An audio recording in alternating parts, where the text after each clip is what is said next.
অবশেষে মিয়ানমারের চলমান সংঘাত বন্ধে জান্তা বাহিনীর সঙ্গে বিদ্রোহী গোষ্ঠী ন্যাশনাল ডেমোক্রেটিক অ্যালায়েন্স আর্মির মধ্যে যুদ্ধবিরতি চুক্তি সই হয়েছে। চীনের পররাষ্ট্র মন্ত্রণালয় বিষয়টি নিশ্চিত করেছেন। চুক্তির ফলে সীমান্ত অঞ্চলে শান্তি প্রতিষ্ঠার আশা প্রকাশ করেছে বেইজিং। বিশ্লেষকরা বলছেন, জান্তা বিরোধী শক্তিগুলো গুরুত্বপূর্ণ সীমান্ত এলাকা থেকে সামরিক বাহিনীকে হটিয়ে মধ্যাঞ্চলীয় শহর মান্দালয়ের দিকে অগ্রসর হতে শুরু করায় চীন উদ্বিগ্ন।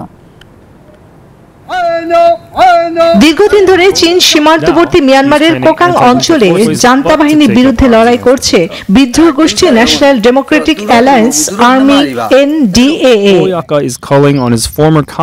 এই সংঘর্ষ শুধু মিয়ানমারের ভেতরে নয়, বরং সীমান্ত এলাকার চীন নিরাপত্তা এবং বাণিজ্যিক কার্যক্রমেও প্রভাব ফেলেছিল।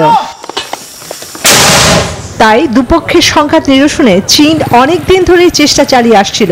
অবশেষে জান্তা বাহিনী ও NDAA গোষ্ঠীর মধ্যে যুদ্ধবিরতি চুক্তি সই হয়েছে।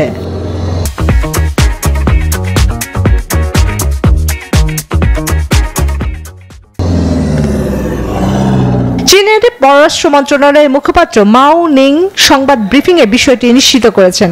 মন্ত্রণালয় জানায়, চীনের দক্ষিণ পশ্চিমাঞ্চলীয় শান রাজ্যের কুনকিম শহরে দুই পক্ষের আলোচনার মাধ্যমে চুক্তি সই হয়েছে। তারা শান্তি প্রচারের জন্য বেইজিংকে ধন্যবাদ জানিয়েছে। চীন এবং মিয়ানমার বন্ধুত্বপূর্ণ প্রতিবেশী। চীন এই আলোচনায় মধ্যস্থকারীর ভূমিকা পালন করেছে।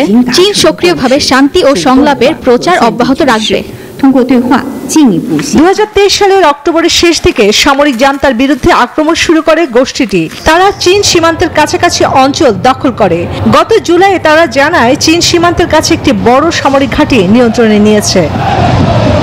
বিশ্লেষকরা বলছেন, জান্তা বিরোধী শক্তিগুলো গুরুত্বপূর্ণ সীমান্ত এলাকা থেকে সেনাবাহিনীকে হটিয়ে মধ্যাঞ্চলীয় শহর মান্দালয়ের দিকে অগ্রসর হওয়া শুরু করায় চীন উদ্বিগ্ন।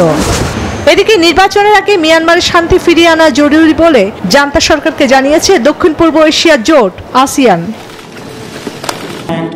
চন্দ্রানী চন্দ্রা, নিউজ 24।